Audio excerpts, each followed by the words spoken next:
Qophii sirna warraaqsaa keenya torban isiniif dhiyaatu qabannee isiniif dhiyaannee jirra. Keessattuu ijoo dubbii torban kana qabxiilee arfan tokko irratti kan waliin mari'annu ta'a. Qopheessee isiniif dhiyeessuun ogeessota arraata biyyoolessa Oromiyaa waliin ani Akaakuu Fayyadaati. Akkasuma jaallan kiyyaa jaal daandii jaallataa fi jaal Mucucoo Jaawii waliin istuudiyootti argamna.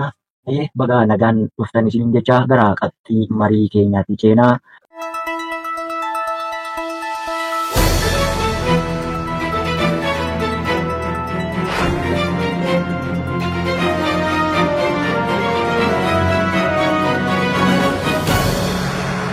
Ati maree keenya jalqabaatiin dhimma kaabaarraa kan ka'an ta'a. Egaa torban kana akkuma dhaga'amaa ture qoosaa Abiy Ahmed karaa imeelii pirezidaantii TPLF'n filadhaa jedhee dabarsee ture. Akkasuma hayyoota waraanaaf ta'anii lamarraa ati uggura kaa'ee kan jiru. Akkasumallee boba'aan gara sanatti akka hin dabarreef ugguramni kaa'ee jiru wal qabatee deebii TPLF deebisteen wal bira qabiiti jaallatutoo dhimma sanarraa gabaabinaan ilaalaa dubbatu. Baay'ee galatoomaa ibsaaddoon waan gama kaabatti ta'aa jiru kanarraa yoo jalqabu waan kana irratti deebiinee erga qophii sana eegalee rakkaasamaa turre gidduu guddaatu gara kaabaa biyyattii kanatti rukutamaa jira jechuudha. Dibbee waraanaatiin akka ta'a. Galma duraa lola xumurame tokkos ammas waan waliigalteen xumurame tokko fakkaatu malee waan waliigalteen sun xumurratti godhu fakkaatu. Ammas bifa haaraadhaan agartee haal dura waraanaa waan hojjechaa jiru akkuma yeroo waggaa fuuldura galchota jalqaban dura gochootuma yeroo sun dalagaa ture ammas dalagaa jira jechuudha. Fakkeenyaaf yoo fudhannee tibbanuma keessa uggura qabeenyaa yookaan immoo qabeenyi isaanii kan socho'u hojjettoota waraanaa TDF yookaan Grand Defense Force ta'an baay'inaan nama 42 ta'an irraa qabeenyi isaanii akka socho'u yookaan uggura ta'anii jira jechuudha. Kan jechuun waan waggaa fuuldura dalage yookaan lola isa duraanii sana jalqabuuf halduree waggaa gochaa ture jechuudha fakkaataa jechuudha. Lammeessoo immoo waan boba'aan agartee boba'aan galii malaatti seenanii wantoota gara biyya alaatti seenan kana guddaa kan taatu mootummaa federaalaati. Akka mootummaa federaalaa erga seenii booda kan naannoo itti raabsamu jechuudha. Boba'aan naannoo Tigraay kan dabarre gurmii jira jechuudha. Kun jechuun waan haal magartee sababoota adda addaa uumanii lola kanaan waliigaltee Pirootoriyaatiin xumurame jedhamu sana bifa haaraan eegalee bilchee galii waaman gochaa jirudha. Kana malee akkuma yeroo darbayyee waliin kaasnee turre sana lola gammachaa intarneetii jedhamee warri faannoo kun qindoominaan labsanii jiran kanallee isin hoogganaa jira akka qondaala TDF tokko maqaa keessaa adda baaseen jeneraal Migbee Haayilee sana adda keessaa baaseen maqaa isaa beekaa ture jechuudha. Kan jechuun qabeenyi ajajjoota waraanaa kun ugguramuun boba'aan akka naannoo sanaan seenu dhorkamuun kun jeneraaloota waraanaa TDF tokkoon maqaa balleessuuf akka balleettu immoo dhaaba TDFs maqaa isaa yakkuun TPLFs wal qabsiisee wanni kun guutummaa haalduun waraanaaf godhamaa jirudha jechuudha. Kunis kanaan jiru immoo qoosa haaraa tokko eegalee jechuudha gidduu kan pirezidaantii naannoo keessa yookaan pirezidaantii bulchiinsa yeroo aga filannoo ta'anitti paarlaamaa irratti torba darbe keessa akka dubbatetti bulchiinsi yeroo Tigraay silaa waggaa lammaffaa xumurameera. Naawwan ta'e riiskii maddaa ispeeshaal ta'e tokko mudate ji'a jahaaf dabalama. Inni kun garuu ji'a jahaan ulaagaa seera filaddummaa sana sun kan aga filannoo ta'anitti pirezidaantii yerootiin yookaan pirezidaantii biraa filannoo erga Geetaachoo baqatee booda pirezidaantii biraa fillee ga'umsa isaaniitiif qaama lafaa isaanii kan dadhabina isaanii ilaallee namoota bakka jijjiiranii ka'aaraa fillee aga filannoo ta'anitti pirezidaantii yookaan bulchiinsi yeroo kun fuufaadha. Jedhee paarlaamaatti dubbatee ture jechuudha. Isuma kana immoo gidduu kana kan lamee jiru karaa imeeliitiin pirezidaantii filattuu jechuu jira. Kun akkuma isa addunyaatti sagama addunyaatti waan argamu hin deemnedha jechuudha. Kun agartee qoosuma jechuudha. Haalli inni Tigraay keessa jiru sun guutuun isaaf akka taphaa kan akka qoosaa afaan immoo tapha siyaasaa akka xumaaraatti taphachaa jira jechuudha. Kana ilaalchisee TPLF yookaan immoo paartiin TPLF dabarsee gaggeeffamu ibsa baasee ture. Ibsisaa kun tuffii Abiy Ahmed uummata Tigraay fi akka uummata Tigraay akka sabaatti bulchiinsa isaanii yeroo sanaas bulchiinsa naannoo sanaa ajajjoota waraanaa TDF hundumaa fi tuffiidha jechuudha. Miira tuffii malee kun waan biraan qabu jechuudha. Miira tuffii kana akkatee uummata Tigraay immoo uummatuma akkuma agartee bareetii keessatti tokkummaa guddaa qabudha. Miira tuffatama jiruuti. Egaa waan godhamu jiru yeroo deebisee haalli siyaasaa fidee harka isaaniitti yeroo galcheedhaani miira tuffii kana TPLF bifa dubbiitiin yookaan bifa lolaatiin ibsa baasee jechuudha. Ibsa akkuma beektu kaaba biyyattiis ta'e mootummaan paartii gidduutti ibsa kun namoonni ishee walii barreessu biyyaa fi biyyaadhaan walii deddeebisaa oolee jechuudha. Ibsi mootummaan tokko kan paartiin tokko baasu arraabarii wanti inni baasu jiru silaa taa'ee yaadeen wanta dalagaa tartiibadha. Amma garuu yoo mucha isaan ilaalte inni kun meesheetiin nama walii barreessu yookaan dalagaa nama walii barreessu tokko yoo akkas godhee baase tokkummaa ta'anii akkas godhee barreessaa jechuudha. Kanaafuu Abiy Ahmed miidhaan pirezidaantii filannoo jechuun kun agartee akka qoosaa ta'e akka tuffii kabaja uummata Tigraay xiqqeessuu akka ta'e TPLF ibsa baasee akkasii dubbataa jira jechuudha.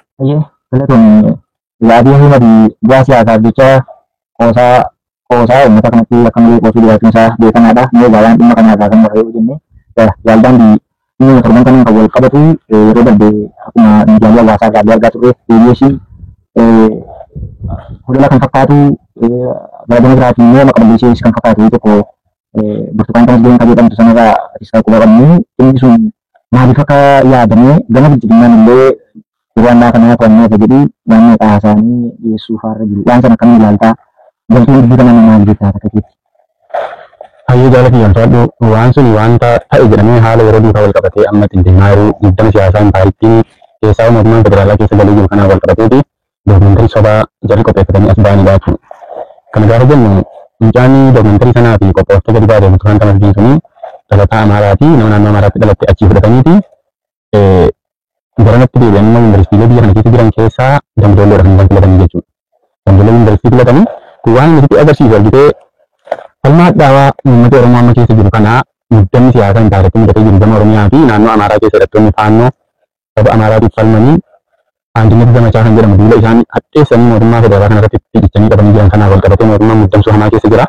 dokumentari siasa soba kana gitu ini dia gitu sebab dari itu syuting dibikin afro bahasa cukup dan kata karena berarti dan dulu universiti wanta gubara casan moticha cansani sering jigna kon pikenne akawan ande madromo hoyno makaballesin gochota akasi hingon birawan jedun ofira murno ifakke sudani bi dama gamanan sammi amara mo achi wan kana kalbifate jolle kenya universiti gara-gara barakin interati akawan sammi oromo yakoda mirgana mo makana iratra wate fakke sudani Apa amara fi mara oromo kan walitti bisa dijudutin afro ba fachu wan godame dachu wan bra ko len kadu inni kun mo dammakin sar bite gafi matoromo waran bi maro mo fitti fudate siasa sa saganta sa hubachiise sabicha kajelche hatta yayin mo dimma motumma kana motumma bufa ta isa judo mata kan hubachiise ran kan kare dichota wan tar biddu'a motumma kunane itini dokumentari soba hojjetu kana fi matoromo burallanne akas malle warri gama amaraatiin jiran kun illee mormachaa jiru wanta soba ta'uu isaa irratti isaanii ofii isaaniitti salphatanii jechuudha. Amma immoo akka waan yakki sun mootummaan harka keessaa hin qabneetti kan isaanii nyaara ashaboo miiccatanii gurguranii sobaa oolanii jechuudha. Inni kun muddamsa siyaasaa kallattiitiin afuura baafatan saboota kana gidduutti wal dhabdee uumaniiti qabsoo waraana bilisummaa Oromoo qabsoo dhammatti gaggeessaa jiru kana akka inni nama qiyyaafatee deemu kanatti akka inni milkoofne akka inni sochoonee fi warra inni laafisuu fi ammoo waan faannoon achi mootummaa federaalaa kana lolachaa jirtu sanaanii gaafa sabni walitti bu'ee akka garaa qajeelee hin deemu jedhanii itti yaadanii waan dokumentari kana fakkeessanii gadi baasan natti fakkaatanitti mul'ataachuu jaalatu. Ayyoo dubbii irratti jaalu diraamaa sana irratti waan baay'ee dhabeetta wanti madaalam. Inni diraamaa sana marsaa jalqabaa EBS dalage sana irratti yoo ilaalle intalli kun gartee akka waan guddaa danda'e guddaa sana dalage tokkotti murtee jechuudha. Isa immoo gartee ETV inni gadamee beeksisii baay'atti adeemsisiisee dalage sana keessatti immoo waa lama jira jechuudha.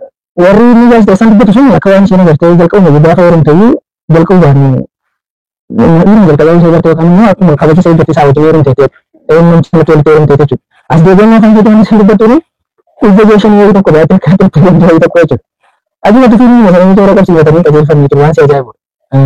Lamma tokkoffaa inni kan fasaan dalaganne akka waan EBS jalqaba dalage sun biyya ta'ee sadii akka yaadame tokkotti dubbatuun sasala immoo yaada hawaasaa yookaan immoo waan ajandaa biyya keessa ta'uu jiru kan jijjiiruu waan jedhamu yookaan maqaballeessii wanti ta'an irra guddaa isaa gara uummata Oromoo yoo ta'an kan gara uummata Amaaraatti hirkisee mootummaan gaafa dalage yookaan bulchiinsa taa'etti amma fiilmii itti jireetti dabalsa sanaaf kan itti dalageeni warra duula qindaa'oo warra faana gaggeessaa jiran hojii jalqabsiisatti duulichi gadi gaggeessaa jiran tokko tokko maqaa balleessii lammaffaa immoo kaleessa balleessinee lafa naannoo irra waan jedhan kanaani namni kaleessa funaa namaa ture irra deebi'ee duula qindaa'oo irratti labsuun waan ulfaataadha waan ta'eef agartee atteenshinii mataa hatuudhaaf waan immoo hojii guddaa kan hojjetedha jechuudha. Isayyuu illee wanti qulqullinaan hojjetan yoo summa TV irratti immoo al tokko fayyoo shaniitiin hin ta'edha. Al tokko immoo isheen kabajsiisee hojjettuu firma jalqabaa ta'ee hin ta'edha. Wantichi waanuma ituma immoo suuraan hojjetanii nama ajaa'ibudha. Waanuma kaleessa dhiyeen gaddaa gartee uummata Oromoo irratti kaleessa dalagaa turan walqaanii jiru. Raamaan wanti jiran kanneen agarsiisonni argamtoonni isaaniitti walqaanii uummata Oromoo irratti dalagaa turan jiran jechuudha. Amma immoo egaa waldhabdeen isaanii inni guddaan barcuma aangoo ta'uu waan sarratti dalagan isa ta'uu baatullee walis namni irratti dalagee galan jechuudha. Jaalala galatoomni Olola baay'atiin yeroo gamtii dhaabbateen beekuu guyyaa guyyaatti waan akka qopheessaa oolu. Gamanaan waan torban kanaa kan gaaffii tokko siif dabalaa jaallatudha. Raayyaan ittisa biyyaa yookaan raayyaan ittisa biyyaa kanneen ofiin jedhamu biyyaa biyyaatiin Oromiyaa keessas baay'atii biitii keessaa dirqiidhaan qabanii gara mooraa deemsitti geessan akka yuunisaa jiran dhimma kuma qabna. Waan sana immoo kan wayyuu fi ilaallu inturin keessaa kan miliqan yeroo waraana bilisummaa Oromoottis kallattii garaagaraa keessaa kan badaa jirantu baay'ataa ta'eetii dhimma gidduu kana heddummatee jira. Oomishuma irraa ta'eetii buktiidhaan isaan qabanii mooraatti gurguranii geessanii naan jechuudha. Ammoo keessaan biqiltuu isaanii immoo hiika maalii qabaa waan jedhanii jira. Nama wakil fadhini waraanni PP yookaan waraanni murna faasistii PP kun yoo ilaalleen yookaan gidduu kanaan yookaan tibbana keessumaa yoo mooraalee garaagaraa takka waan eebbisaa jiru tola lasaa jira jechuudha. Namoonni eebbisiisuu jiru kana keessa yookaan waraana kaadhimaa irratti jiru eebbisiisuu jiru kana hundi isaanii akkaataa isaatti qabamanii mooraa sananii waan waliin beeknudha jechuudha. Arratti biyyoolessa Oromiyaa yoo irra deebiidhaan rakkoo mataa kan komii mataa kan akkaataa bara mana barnootaa keessaa bakka bashannanaatti bakkoota hedduu kan humnaan gurguramanii akka isaan mooraa sana dhaqan. Warri hundinuu akka kana agartee gurguramanii deemuun kun tokko namni kanaan humnaan qabamee deemu waraana sii ta'uu ni ulfaata. Carraan ittiin beeku qofa laallataa jechuudha. Warreen kun wal shakkii sabummaa irratti hundaa'anii wal shakkii gidduu isaanii jiraanii wal jibbaa jiraanii aga agartee wal shakkii wal jibbii keessa jiraanii waan madoo kana waliin dhagaa jiru kan agartee fakkeenyaaf godina Libbaaboor aanaa Daarimuu bulchiinsa magaalaa Oromoo jedhamtu keessatti agartee walitti machaanii walitti dhugaasuu dalagaa nama furuulirraa geessanii nama jaawul walirraa madeessanii kan jechuun agartee jibbaa isaaf shakkii isaanii gidduu isaanii diinummaa isaanii sabummaadhaan sababa ilaalcha siyaasaatii ati Oromoodhaati Tigireedhaati Amaara jedhamanii waan walirratti gaggeessaa wal jibbaa jiran kana sabummaarraa kan ta'e aga walitti dhugaasanii sababa garaagaraa yookaan machaanii yookaan namni fayyaalisi walitti dhugaasee wal jeesuu irra jiraachuu. Kanaaf fakkeenya guddaan tokko bulchiinsa magaalaa Oromoo sanaanii gidduu kanas immoo Wallagga Lixaanaa Najjoo keessattis miseensa waraanaa gaaratti tokkoon nama lama jeesee namoota hedduu madeessee dhufee gochoodhaan bilisummaa Oromoo akka kennateeraan kan jechuun diigamsa irra kan jiru agarsiisaa jechuudha. Kana qofaa miti. Ilmi Abbaaboor Gummaa Beddellee jalaa aanaa Caawwaaqaattis akkasuma Qellem Wallaggaa aanaa Daalawaa Baraatti akkasiin godina Wallagga Lixaa naannoo Baabboo Gandoolaa aanaa Baabboo Gandool kan jalatti jechuudha walitti dhukaasanii wal ajjeesanii gara waraana bilisummaa Oromootti dhufanii akka kennachaa jiru jechuudha. Maaliif kun tokko kaleessa humnaan mana barumsaatti bakka bashannanaatti bakkoota adda addaatti maatii biraa hiisiisanii humnaan fuudhanii dhaqanii namni kun namichi keessaa kun jibbaa guddaa irraa qaba. Lammaffaa immoo sababa Oromoo ta'e sababa liigaan Oromoo ta'e yookaan Amaaraa ta'eef sababa sabummaa irratti hundaa'ee akkas balaaleffachaa jiru waan ta'eef akkas jechuudha. Kana qofa miti wal ajjeessuuf wal shakkii bira darbee immoo kan hundi haala mijataa argatee naannoo sana keessaa deemee waraana bilisummaa Oromoo akka kennachaa waan waliin deemee jechuudha. Darbe darbe keessa naannoo gidduun zoonii giddu galaa kan keessatti yoo xiqqaate biyya lama keessatti agaman 23 olitti wal kennate jechuudha.